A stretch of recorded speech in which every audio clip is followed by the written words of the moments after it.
So last week, former President Barack Obama gave a speech to some wealthy Democratic donors where he warned them that there's a couple of Democratic candidates, he didn't name them by name, but there was a couple who were a little too far left.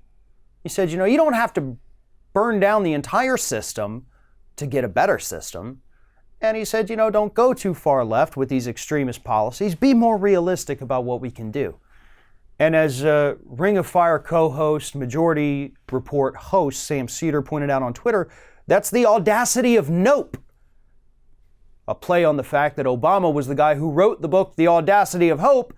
Now he's telling us, how dare you have hope? Now that was last week.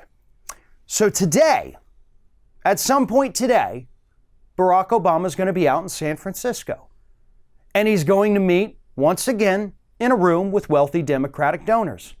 And according to his handlers, he is going to deliver that exact same message that pissed off so many Democrats and progressives last week. Because that is the message that Barack Obama has settled on as we inch closer to the 2020 presidential election. Don't dream big, aim low, and just hope that maybe you could do one or two good things if you win the election. Here's what makes me so mad about this. Obama left office with a decent amount of goodwill from Democrats and liberals and progressives and even some Republicans out there. He did a couple of decent things during his administration.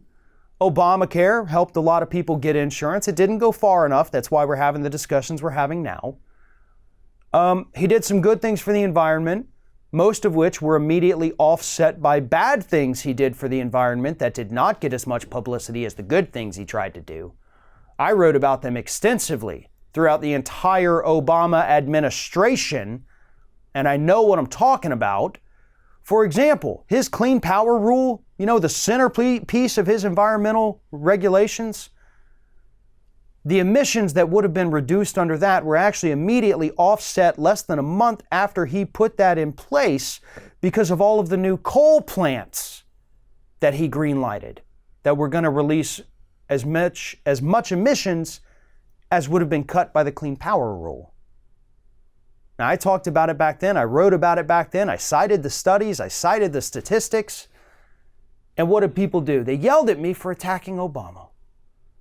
They yelled at all of us here at Ring of Fire for 8 years for going after Obama for not being progressive enough. And now Obama's out there yelling back at everybody else, warning us to not be progressives. We're not going to change who we are. We're not going to change what we do. And the candidates who are running the furthest to the left better not change either.